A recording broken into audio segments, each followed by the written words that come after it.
अल्लाह अकबर। दूसरा दिन आता है, उन यजीदी जालिमों ने अपने जितने यजीदी कत्ल हुए थे सबका कफन दफन किया, उनकी नमाज जनाजा पढ़ी। हुसैन और उनके साथियों का जिस्म ऐसे ही बेगौर और कफन पड़ा हुआ था। अब इमाम हुसैन के सर को नेज़े पे बुलंद किया गया और शुहदा के सरों को नेज़े पे बुलंद करके जब इब्ने ज़ियाद के दरबार में गए तो रास्ते में इमाम हुसैन के सर से कितनी करामतें जाहिर हुई। जब ये सरे मुबारक कूफे में पहुंचने वाला था इब्ने ज़ियाद के दरबार में, उसने कहा काफिले को बाहर रोक दिया जाए। काफिला बाहर ठहरा दिया जाता है। पूरे कूफे को दुल्हन की तरह सजवाया, जैसे हम शादी के मौके पे गली को सजवाते हैं। उसने पूरा कूफा दुल्हन की तरह सजवाया और ढोल बजाने वालों को साइड से खड़ा करके कहा अब काफिले का इस्तिकबाल करो और दिखाओ कि यजीद जीत गया है, हुसैन हार गए हैं माज़अल्लाह। जब हुसैन का सरे मुबारक इब्ने ज़ियाद के दरबार में जब पहुंचा तो हुसैन के सरे मुबारक को देख करके इब्ने ज़ियाद कहता है हुसैन यजीद की बैत कर लेते तो ये हाल नहीं होता। अल्लाह अकबर। मैं आपको बताता हुआ चलूं, मेरे इमाम का सर कूफे से दमिश्क के लिए निकला और जब दमिश्क के लिए चला हुसैन का सर तो एक शहर पड़ता है जिसको हिरान कहते हैं। हिरान के करीब से हुसैन का सरे मुबारक गुजर रहा है, नेज़े पे सर बुलंद है। एक शख्स जिसका नाम यहया हिरानी था, यहूदी था, तौरात पढ़ रहा था मकान की छत पर। उसने हुसैन के सरे मुबारक को देखा तो मेरे हुसैन के लबहाए मुबारक हिल रहे थे, हुसैन के होठ मुबारक हिल रहे थे। करीब आकर के उसने सुना तो मेरा हुसैन का सर नेज़े पे चल के कुरान की तिलावत कर रहा था। हुसैन का सर नेज़े पे कुरान की तिलावत कर रहा है। नीचे उतर के आया यहया और कहता है कि ये सर किसका है? यजीदियों ने कहा ये हुसैन इब्ने अली का सर है। कहा कौन अली? कहा वो अली जो तुम्हारे नबी के चचाजाद भाई हैं, वो अली जो तुम्हारे नबी के दामाद हैं। कहा हाँ। कहा कि ये सर अली के बेटे का है? कहा हाँ। कहा तुम्हारे नबी के नवासे का? कहो जालिमों कुछ तो शर्म कर लेते, अपने ही नबी का जिसका कलमा पढ़ते हो उसी नबी के नवासे का सर काट करके ला रहे हो, नेज़े पे बुलंद करके ला रहे हो। इमाम ज़ैनुल आबिदीन के पास यहया हिरानी आया, कुछ तोहफा ले नजराना लेकर के, कुछ दिरहमो दीनार लेकर के कहा ये मुझसे कबूल कर लो। फरमाया हमको नहीं चाहिए। उसने कहा ऐ इमाम हुसैन के बेटे तुम गवाह हो जाओ, मैंने तुम्हारे वालिद के सर की करामत को देख करके, नेज़े पे कुरान पढ़ना देख करके आज मैंने यहूदी मजहब छोड़ दिया है और आज मैं इस्लाम का कलमा पढ़ रहा हूं। आज मैं तुम्हारे नाना का कलमा पढ़ रहा हूं और मजहब इस्लाम में दाखिल हो रहा हूं। ये हुसैन का सरे मुबारक है।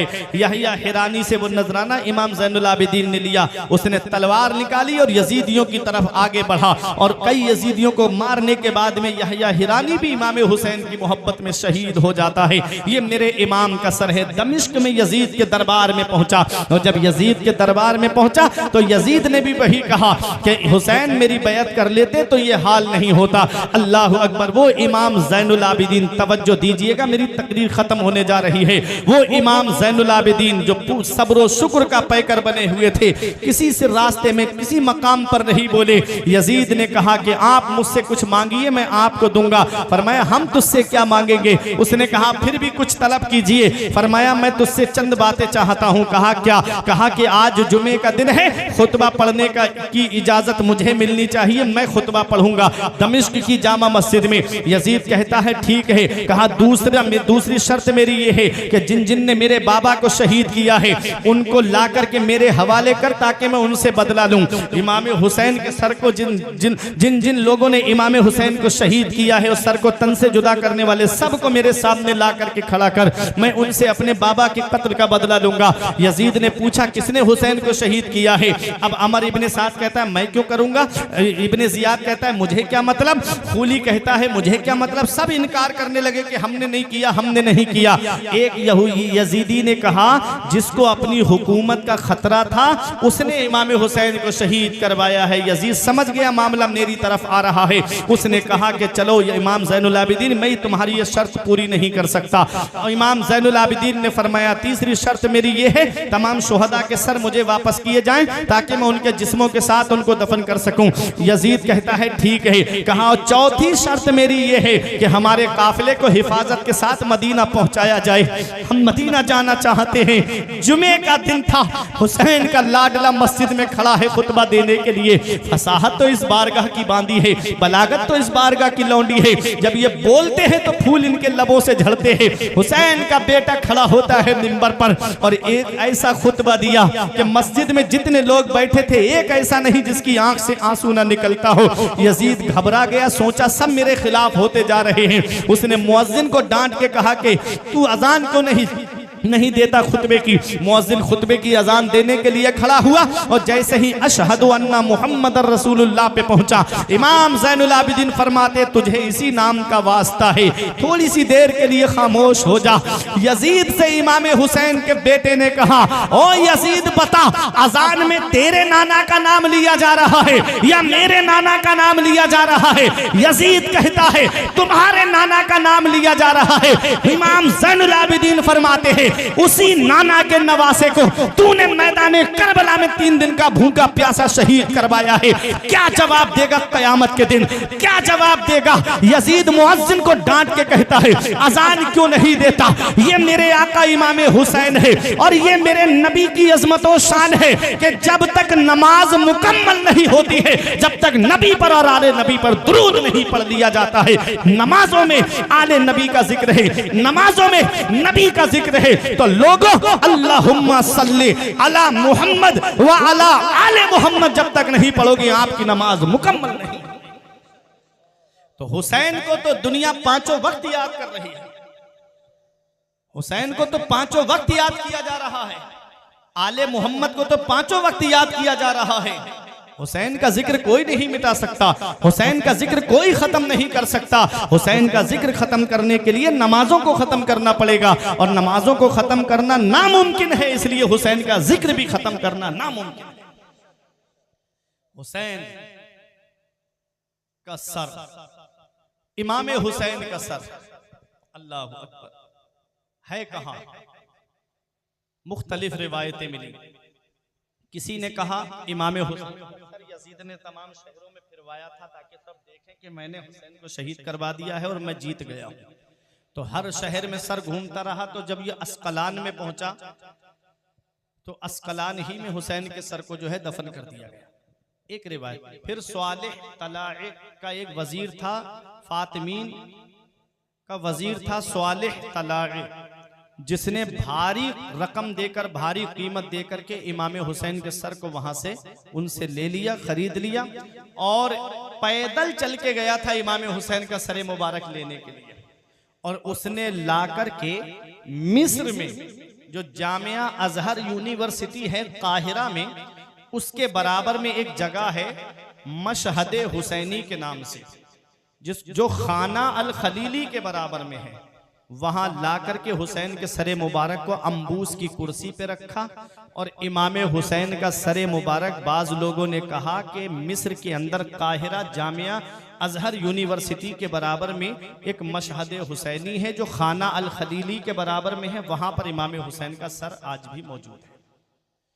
उसके लिए दलील हजरत अल्लामा अब्दुल वहाब शारानी अलैहि रहमा और शेख शहाबुद्दीन जुल्बी हनफी कहते हैं कि हम हुसैन के सर की जियारत के लिए गए, तो अब अल्लामा अब्दुल वहाब शारानी अलैहि रहमा को ये शक था कि हुसैन का सर मुबारक है कहाँ। वो कहते हैं मुझ पे नींद तारी हुई तो मैंने क्या देखा कि एक नकीब आया और वो सीधा इमाम हुसैन का सर मुबारक जहाँ मशहद हुसैनी में है वहां से सीधा गया गुम्बद खजरा की तरफ और नबी के रोजे पे पहुंच करके उसने कहा, या रसूल अल्लाह, अब्दुल वहाब शारानी और शेख शहाबुद्दीन जुल्बी हनफी आपके नवासे के सर की जियारत के लिए आए हैं। आका ने उनके लिए दुआ फरमाई, मौला उनकी जियारत को कबूल फरमा और उनको बख्श दे। अल्लामा अब्दुल वहाब शारानी कहते हैं उस दिन से मैंने मरते वक्त तक सर मुबारक की जियारत को कभी तर्क नहीं किया। तो बाज लोगों ने कहा कि इमाम हुसैन का सर मुबारक मिस्र में है, बाज लोगों ने यह कहा कि इमाम हुसैन के सर को उनके जिस्म के साथ करबला में दफन कर दिया गया। बाज लोगों ने यह कहा है कि इमाम हुसैन का सर मुबारक मदीना शरीफ इमाम ज़ैनुल आबिदीन लेकर आए और हजरत फातिमा के पहलू में इमाम हसन के बगल में इमाम हुसैन के सर मुबारक को दफन किया गया। ये रिवायतें मिली। इमाम हुसैन का सरे मुबारक जब यजीद के दरबार में था तो रात में यजीद ने अपने मेन रूम में हुसैन का सरे मुबारक रखवाया। रात में यजीद की बीबी उठी तो वो देख के हैरत में पड़ गई कि इमाम हुसैन के सर से नूर निकल रहा है और वो आसमान की तरफ जा रहा है। मोहब्बत से बोलो सुभान अल्लाह। नूर निकल रहा है और आसमान की तरफ जा रहा है। यजीद की बीबी डर गई, चीख मारी। यजीद उसकी आवाज सुनकर के उठ के बैठ गया। बोला क्या बात? कहा कि तुम देख नहीं रहे हो इमाम हुसैन के सर से कैसा नूर निकल रहा है? तो यजीद कहता है खामोश रहो, ये मैं भी देख रहा हूं। सुबह हुई, यजीद ने अपने सिपाहियों को बुलाया और बुलाने के बाद कहा कि ये सर शहर से बाहर ले जाओ, एक खेमा बनाओ। सब्ज रेशमी खेमा बनाया गया और हुसैन के सरे मुबारक को उसके अंदर रख दिया गया शहर के बाहर। एक अल्लाह के बहुत बड़े नेक बंदे गुजरे हैं जिनका नाम है हजरत सुलेमान आमश। वो कहते हैं कि मैं काबे का तवाफ कर रहा था तो मैंने एक आदमी को काबे का गिलाफ पकड़ के रोते हुए देखा। वो रो करके कह रहा था, ए अल्लाह तू मुझे बख्श दे, मैं जानता हूं तू मुझे बख्शेगा नहीं। ए अल्लाह तू मुझे माफ कर दे, मैं जानता हूं तू मुझे माफ नहीं करेगा।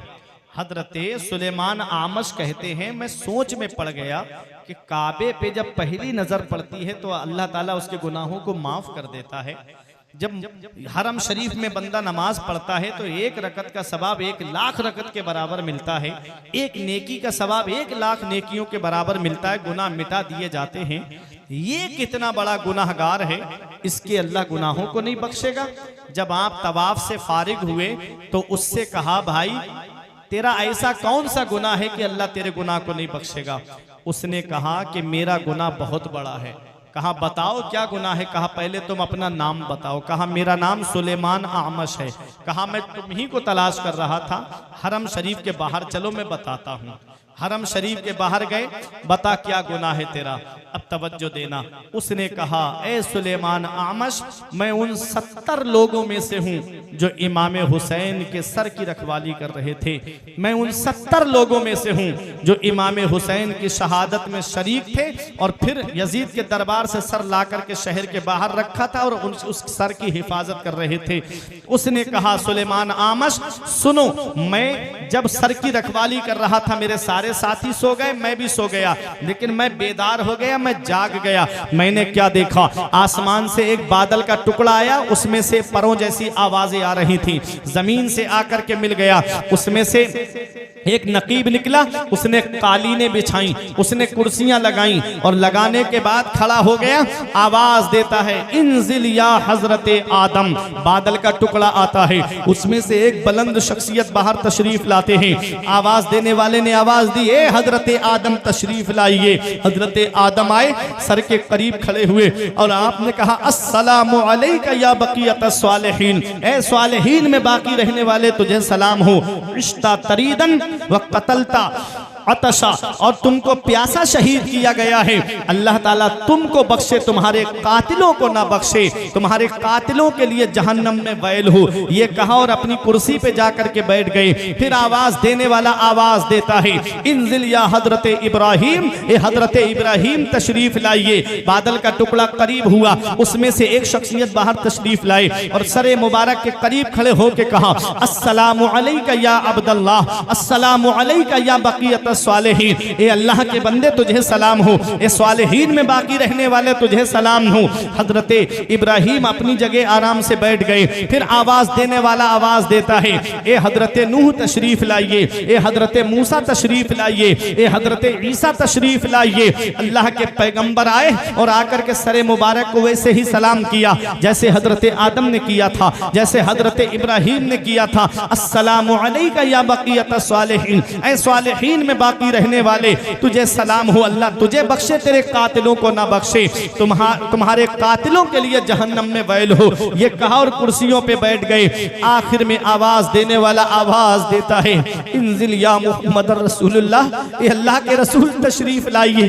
पैगंबर इस्लाम तशरीफ लाए, साथ में हजरत अली हैं, साथ में हजरत फातिमा हैं, साथ में इमाम हसन हैं, फरिश्ते हैं। अल्लाह अकबर। मेरे आका जैसे ही करीब आए, इमाम हुसैन के सर को गोद में लेकर के मेरे आका इतना रोए कि हजरत आदम, मेरे आका हुजूर सल्लल्लाहु अलैहि वसल्लम के करीब आए और आकर के कहा, अल्लाह ताला नवासे के बारे में बेहतर जजा दे, आप सब्र से काम लीजिए। मेरे आका हुजूर सल्लल्लाहु ताला अलैहि वसल्लम ने फरमाया कि ए हजरत आदम, मैं देखो मेरी उम्मत ने मेरे साथ, मेरे बेटे हुसैन के साथ क्या सलूक किया है, मेरी आल के साथ क्या सलूक किया है।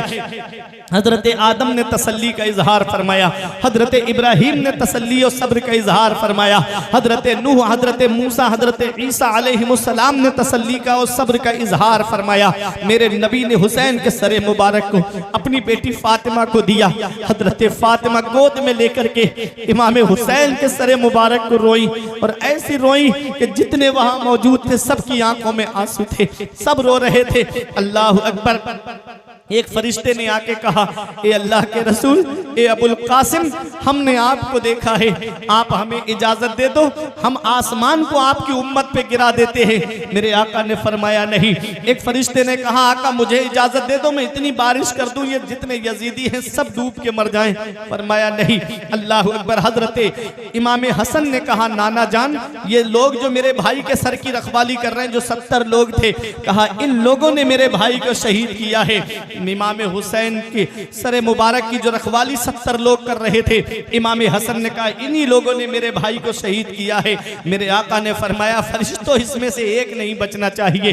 फरिश्तों ने, वो कहता है कि मैंने क्या देखा कि पलक झपकने से पहले मेरे 69 साथी जो है वो कत्ल किए जा चुके हैं, और जब मेरी तरफ फरिश्ता बढ़ा, मैंने कहा, ये हजरत अबुल कासिम, या रसूल अल्लाह, मुझ पे रहम कीजिए, आका मुझे माफ कर दीजिए, मैं आपका कलमा पढ़ने वाला हूँ। मेरे आका मेरे करीब आए और मेरे आका ने मेरे कांधे को पकड़ा और मुझको जमीन पे घसीट के कहा था, जा अल्लाह तुझे कभी नहीं बख्शेगा, जा अल्लाह तुझे कभी माफ नहीं करेगा, अल्लाह ताला तुझ पे कभी रहम नहीं फरमाएगा, तेरे जिस्म को जहन्नम की आग जलाए।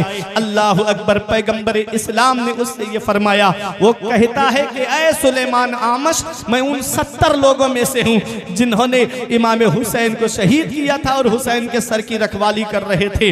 अल्लाह अकबर। इमाम हुसैन की शहादत से कई 100 साल पहले एक गिरजा घर पे ये शेर लिखा हुआ था, अतरजू उम्मतुन कतलत हुसैना शफाअता जद्दिही यौमल हिसाब। वो उम्मत कैसे, जिन लोगों ने हुसैन को कत्ल किया है, वो कयामत के दिन हुसैन के नाना की शफाअत की उम्मीद कैसे रख सकते हैं। इमाम हुसैन को शहीद करने वालों की शफाअत कैसे हो सकती है। 22,000 यजीदी आए थे करबला के मैदान में इमाम हुसैन को शहीद करने के लिए। मेरे आका हुजूर सल्लल्लाहु अलैहि वसल्लम पर वही आई। मेरे रब ने इरशाद फरमाया, मैंने हजरत जकरिया के बेटे यहया की शहादत के बदले में 70,000 को मारा था। आपके नवासे की शहादत के बदले में, आपके नवासे के कत्ल के बदले में 70,000 और 70,000 को मारूंगा। यानी 1,40,000 को कत्ल किया गया था, 1,40,000 को मारा गया था। 22,000 आए थे यजीदी, लेकिन बदला 1,40,000 से लिया गया था। जो राजी थे हुसैन की शहादत से, उनको भी नहीं छोड़ा गया। और एक ऐसी बीमारी आई थी कूफे के अंदर, चेचक की बीमारी, जिसमें कई हजार लोग जो है वो दुनिया से चले गए और न जाने कितने बच्चे अंधे पैदा हुए थे कूफे के अंदर।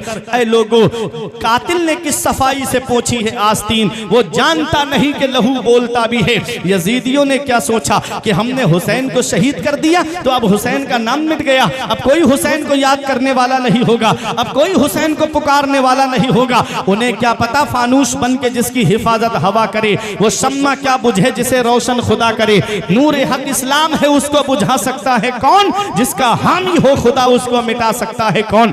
इमाम हुसैन के एक बेटे इमाम ज़ैनुल आबिदीन है जिन्होंने फरमाया मुझे मदीना पहुंचाया जाए। नोमान बिन बशीर के साथ में तकरीबन 3000 लोगों के साथ कर दिया और ये काफिला मदीने शरीफ पहुंच रहा है। दिल पे हाथ रख के सोचना जरा पठाननपुर वालों, जब ये काफिला मदीने से चला था, मक्के आया था, और जब मक्के से करबला आया था तो हुसैन के साथ में किस शान से ये काफिला आया था, और आज जब ये काफिला मदीने में पहुंच रहा है तो सोचो कैसे किस हाल में ये काफिला पहुंच रहा है। जब हजरत उम्मे सलमा को पता चला होगा क्या बीती होगी हजरत उम्मे सलमा के दिल पर। खुद पैगंबर इस्लाम को हजरत उम्मे सलमा ने हुसैन की शहादत के दिन ख्वाब में देखा। अर्ज किया या रसूल अल्लाह याद परेशानी का आलम कैसे है, तो मेरे आका ने फरमाया उम्मे सलमा मेरे बेटे हुसैन को मैदान करबला में शहीद कर दिया गया है। हजरत अब्दुल्ला इब्ने अब्बास कहते मैं आशूरा के दिन थोड़ी देर के लिए लेट गया, मैंने आका को ख्वाब में देखा, आका परेशान हाल थे, आका के हाथ में एक शीशी थी जिसके अंदर खून जमा था। मैंने अर्ज किया या रसूल अल्लाह मेरे माँ बाप आपकी अजमत पे कुर्बान हो, आका ये परेशानी का आलम कैसे और आपके दस्ते मुबारक में ये खून की शीशी कैसे। तो मेरे आका ने फरमाया आज मेरे बेटे हुसैन को करबला के मैदान में शहीद कर दिया गया है, मैं सुबह से हुसैन और उनके साथियों का खून इस शीशी में जमा कर रहा हूँ। पैगंबर इस्लाम को कितनी तकलीफ पहुंची होगी, मेरे आका को कितनी तकलीफ पहुंची होगी। अरे मेरा नबी तो वो है कि जब जंगे बदर में 70 कैदी गिरफ्तार करके लाए गए, सगे चचा उसमें हजरत अब्बास मौजूद थे, जब उनके बंद कस के बंधे हुए थे, मस्जिद नबवी के सहन में लेटे हुए थे, रात में आका ने उनके करहने की आवाज सुनी, आका बाहर तशरीफ लाए, फरमाया मेरे सहाबा इनके बंद खोल दो, इनके करहने से मुझे तकलीफ पहुंच रही है, इनके रोने से मुझे तकलीफ पहुंच रही है। तो जरा दिल पे हाथ रख के सोचो जब काफिरों के रोने से आका को तकलीफ पहुंचे, जब हुसैन को शहीद किया गया होगा तो मेरे नबी को कितनी तकलीफ पहुंची होगी। जब इमाम हुसैन के गर्दन पे खंजर चला होगा तो मेरे नबी के दिल पे क्या बीती होगी। पैगंबर इस्लाम को कितनी तकलीफ पहुंची होगी। तरजू उम्मतुन कतलत हुसैना शफाअता जद्दिही यौमल हिसाब, जिन लोगों ने हुसैन को शहीद किया है वो हुसैन के नाना की शफाअत की उम्मीद कैसे रखते हैं। अल्लाह अकबर। ये काफिला जब मदीने शरीफ में पहुंचा, हुसैन के भाई मोहम्मद बिन हनफिया जो मैदान करबला नहीं आए थे, मौला अली की दूसरी बीबी से वो थे, हुसैन के सौतेले भाई थे, पूछ रहे इमाम हुसैन के भाई दौड़ते हुए आए और इमाम ज़ैनुल आबिदीन को सीने से लगा लिया। अल्लाह अकबर। मदीने शरीफ के अंदर जब हजरत ज़ैनब पहुंची, सीधी नाना के रोजे पर पहुंची, या रसूल अल्लाह आपकी उम्मत ने आपके नवासे को शहीद कर दिया, या रसूल अल्लाह नाना जान आपका कलमा पढ़ने वालों ने आपके नवासे को मैदान करबला में शहीद कर दिया। अल्लाह अकबर। पैगंबर इस्लाम के रोजे पे पहुंचे, इमाम ज़ैनुल आबिदीन मदीने की सरजमीन पर आए और आए करके इमाम ज़ैनुल आबिदीन ने पूरी जिंदगी कभी आप मुस्कुराए नहीं, पूरी जिंदगी कभी हंसे नहीं इमाम ज़ैनुल आबिदीन, कभी ठंडा पानी नहीं पिया इमाम ज़ैनुल आबिदीन ने। जब जब पानी सामने आता इतना रोते रोते आंखों से आंसू टपकने लगते। इमाम ज़ैनुल आबिदीन एक बार रास्ते से गुजर रहे थे, एक आदमी अपने बकरे को ज़िबा कर रहा था, पूछा क्या इसे कुछ खिला पिला लिया, कहा वो हुजूर 3 दिन से खिला पिला रहा हूँ। आप रोने लगे, एक तू है कि तू इस जानवर को 3 दिन से खिला पिला करके ज़िबा कर रहा है, और एक वो जालिम यजीद थी जिन्होंने मेरे बाबा को 3 दिन भूखा प्यासा मैदान करबला में शहीद कर दिया। ये इमाम ज़ैनुल आबिदीन है। मदीने शरीफ में आने के बाद आपने 2 काम किए थे, एक आपने मदरसा खोला था और एक आपने लंगर खाना खोला था। मदरसे में नाना की हदीस का दर्स देते थे, मदरसे में नाना की हदीस पाक को पढ़ करके सुनाते थे, मदरसे में कुरान का दर्स दिया करते थे। लोगों मदरसों की तरफ तवज्जो दिया करो। हुसैन के बेटे ने सबसे पहला काम मदरसा किया है, मदरसा खोला था आकर के। मदरसे तुम्हारी जरूरतों का नाम है, मदरसे तुम्हारी उमंगों का नाम है। जिस दिन ये मदरसे बंद हो गए उस दिन मुसल्ले खाली रह जाएंगे, इमाम तक नसीब नहीं होंगे। जिस दिन मदरसे बंद हो गए उस दिन नमाज जनाजा पढ़ाने वाला कोई तुमको आलिम नसीब नहीं होगा। जिस दिन मदरसे बंद हो गए उस दिन खिताब सुनाने के लिए जिम्मेदार आलिम तक तुमको नसीब नहीं होगा। इसलिए जलसों को हल्का कर दो, मदरसों को मजबूत करो। मत बुलाओ जलसों के अंदर 4-5 खतीबों को, एक आदमी की तकरीर को सुन लो और एक खतीब का पैसा बचा करके मदरसे में लगा दो। एक बच्चा भी अगर आपके पैसे से आलिम या हाफिज बन गया तो याद रखना कयामत में वो तुमको बख्शवाने के लिए काफी हो जाएगा। आज मदरसे हमने वीरान कर दिए और आज हम इधर उधर कामों में पैसे ज्यादा खर्च कर रहे हैं। हुजूर नजीब मिल्लत ने महररा शरीफ से फरमाया था, हुजूर रफीक मिल्लत का पैगाम दिल की तख्ती पे लिख के ले जाओ कि जलसे हल्के करो, मदरसे मजबूत करो। जब मदरसे मजबूत होंगे तो तुमको आलिम भी मिलेंगे, जिम्मेदार इमाम भी तुमको मिलेंगे। सुनो, दूसरा काम, आपने लंगर खाना खोला और लंगर खाना खोला, उस लंगर पर गरीब खाना खा के जाते थे, यतीम खाना खा के जाते थे, परेशान हाल आते खाना खा के जाते। एक दिन लंगर पे ऐसा आदमी आ गया जिसने इमाम हुसैन के सीने में नेजा मारा था। उधर मुख्तार तलाश कर रहा था जिन्होंने इमाम हुसैन को शहीद किया था, उन लोगों को एक भाग के मदीने में आ गया और आया भी तो इमाम हुसैन के बेटे के लंगर पे। आज हमारे बाप का कातिल हमारे सामने आ जाए, हम उसे जिंदा छोड़ेंगे? पता चल जाए कि इसने मेरे बाप को कत्ल किया है, क्या हम छोड़ेंगे? अरे बाप क्या, खानदान में अगर किसी को कत्ल कर दिया जाए और वो नजर के सामने आ जाए तो फौरन जख्म ताजा हो जाता है कि इसने मेरे फला परिवार के आदमी को कत्ल किया है। मगर वह मेरे हुसैन के बेटे, तेरी अजमतों को सलाम हो। इमाम ज़ैनुल आबिदीन के लंगर पर जब वो शख्स आया तो आपने गुलाम से फरमाया, इसे ठंडा पानी पिलाओ, इसे ताज़ा खाना खिलाओ। एक दिन खाया चला गया, दूसरे दिन फिर आ गया, फिर ठंडा पानी पिलाया, खाना खिलाया, फिर चला गया, फिर तीसरे दिन आ गया। उसने सोचा मुझे पहचाना नहीं, इमाम ज़ैनुल आबिदीन ने मुझे पहचाना नहीं। तो इमाम हुसैन के बेटे के करीब आके कहता है, क्या आप मुझे पहचानते हो, मैं कौन हूं? अब आपने फरमाया, जालिम, मैं तेरा चेहरा कैसे भूल सकता हूं, तू ही तो वो जालिम है जिसने मेरे बाबा के सीने में नेजा मारा था। जब पहले दिन तू आया था तभी मैंने तुझे पहचान लिया था। कहा फिर मुझे खाना खिलाया आपने, मुझे पानी पिलाया।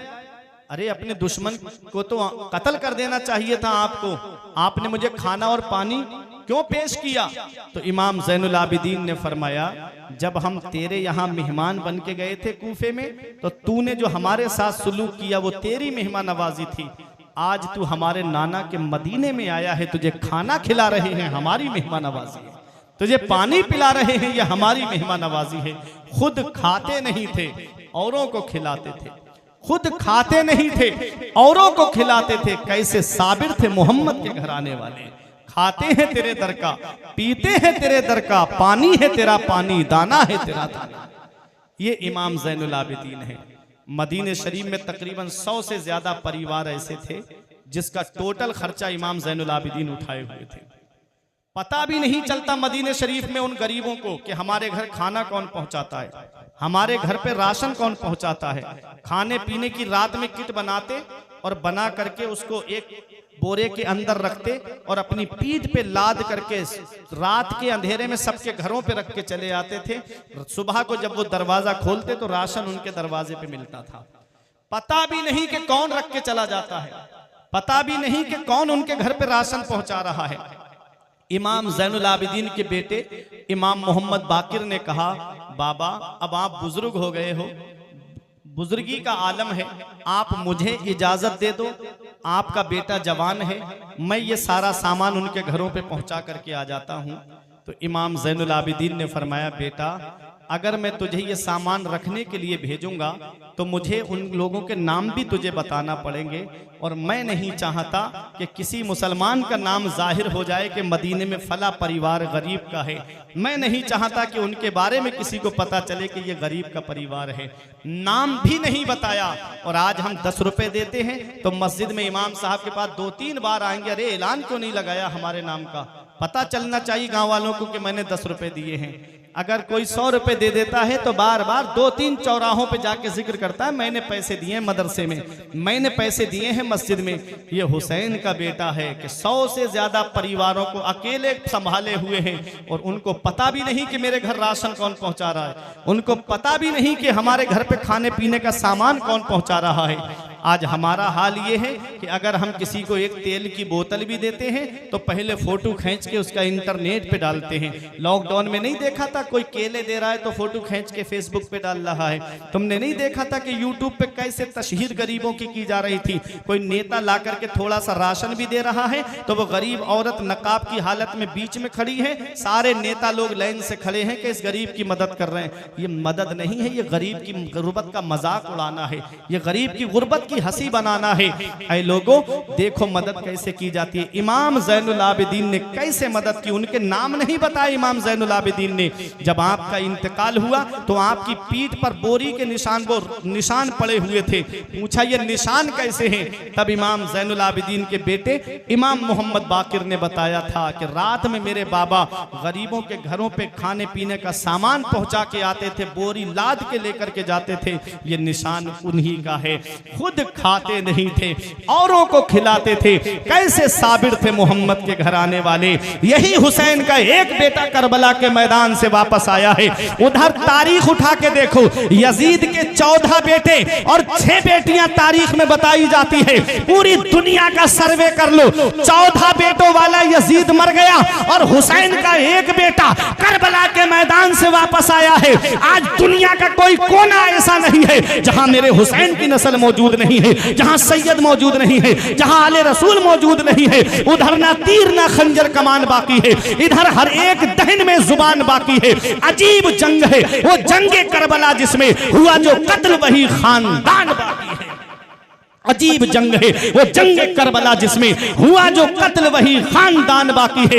एक बेटा करबला के मैदान से वापस आया, पूरी दुनिया में हुसैन की नस्ल है। बगदाद में देखो तो हुसैन की नस्ल मौजूद है, अजमेर में देखो तो मेरे हुसैन की नस्ल मौजूद है, कलियर शरीफ में देखो तो हुसैन की नस्ल मौजूद है, देवा शरीफ में देखो तो मेरे हुसैन की नस्ल मौजूद है। अरे बहराइच की सरजमीन पर देखो तो सैयदों की शक्ल में मेरे हुसैन की नस्ल मौजूद है। बिलग्राम की सरजमीन पे देखो तो मेरे हुसैन की नस्ल मौजूद है। महरेरा की सरजमीन पर देखो तो मेरे हुसैन की नस्ल मौजूद है। मसौली की सरजमीन पर देखो तो मेरे हुसैन की नस्ल मौजूद है। हुसैन से जो मिली है उड़ान रखते हैं हम, अपने पांव तले आसमान रखते हैं। और यजीद जैसे भिखारी की हैसियत क्या है, हुसैन सबसे बड़ा खानदान रखते हैं। ला अस्अलुकुम अलैहि अजरा इल्लल मवद्दता फिल कुर्बा। ए महबूब, अपने उम्मतियों से फरमा दो जो इस्लाम मैंने पहुंचाया है मुझे उसका बदला नहीं चाहिए। इल्लल मवद्दता फिल कुर्बा, मुझे कुछ देना चाहते हो तो मेरे अहले बैत से मोहब्बत करो, मेरे घर वालों से मोहब्बत करो, मेरे अहले बैत से प्यार करो। क्या बात रजा उस चमनिस्ताने करम की ज़हरा है कली जिसमें हुसैन और हसन फूल। परवरदिगार आलम की बारगाह में दुआ है कि मेरे कुछ अर्ज करने में सबकत लिसानी की वजह से या बतकाज़ा बशरियत कोई गलती हो गई हो तो मौला मुझे माफ़ फरमाए। अस्तगफिरुल्लाह रब्बी मिन कुल्ले ज़ंबि व अतूबु इलैहि। कलमा तय्यब पढ़े मेरे साथ मिलकर के, ला इलाहा इल्लल्लाहु मुहम्मदुर रसूलुल्लाह सल्लल्लाहु ताला अलैहि वसल्लम। ये ज़िंदगी सवारिए दिलशाद कीजिए, लम्हात ज़िंदगी के ना बर्बाद कीजिए। जब मकसद हयात इबादत खुदा की है, पढ़िए नमाज, मस्जिदें